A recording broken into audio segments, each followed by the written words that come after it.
been a lot of work on this in the surgical literature in the perioperative space, really going back to the early turn of this century, 2004, 2005. T.J. Gannon group actually looked at some interesting outcomes, showed differences in length of stay, differences in pulmonary complications very early, with attention to stroke volume and stroke volume care during surgery. Noblet in the UK also looked at IL-6 levels associated with this and showed improvements. All this led to the Europeans, and certainly the NICE in the UK, to adopt and ask that stroke volume management of fluid be sort of the standard for the country back in, I think it was about 2010. More recently, the FEDORA study was actually just published recently. It's a Spanish study looking at stroke volume guided fluid management. And again, they saw improvements in pulmonary function, reduction in perioperative wound infections, a whole series of reduction in acute kidney injury as well. So real significant difference in outcomes. Still, to this day, we see this. And then couple that with some experiences that we're seeing in the ICU and in sepsis. There was a recent study out of the University of Kansas that was done with the Cheetah technology, and they simply looked at septic shock patients as they implemented the Cheetah technology. And what they saw was reduction in length of stay by almost 3 days by using this approach to fluid management.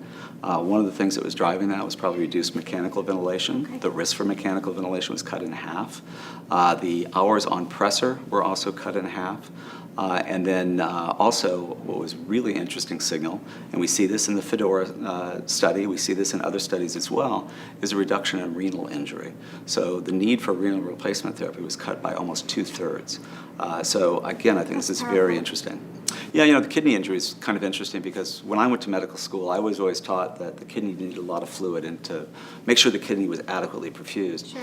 Actually, the kidney is probably, as an encapsulated organ, is very sensitive to high venous pressures and volume overload. Okay. And I think it's one of the things that we're seeing as this plays out. So this is not about too much fluid or too little fluid. This is really about optimizing it for the individual patient and getting it just right.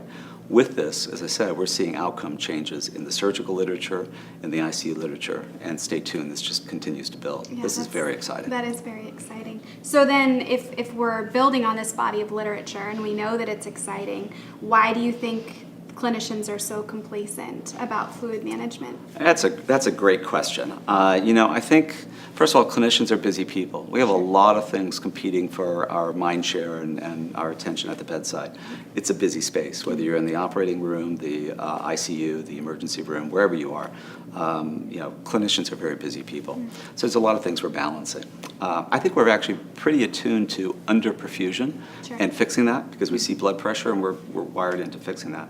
I think one of the challenges for us on the volume overload side is that we're all wired to see things very quickly. We like proximal cause and effect. We like to do something and see the effect. Fluid and the complications we're talking about actually occur at 48 and 72 hours. So we're really not wired to see them. We don't think about them as much. They're not top of mind as much. So I think that's one thing, and that's where you need to go to the data. When you go to the data, it's scary. We're talking about mortality. We're not talking about subtle changes. We're talking about mortality numbers with this. So I think that's impressive. And then the other thing is, I think quite honestly, we haven't had the tools and the technology, the equipment to really make a difference and understand this. And that's what's coming online today. So I'm hopeful. I think clinicians, as we recognize the importance of this, it'll become more top of mind.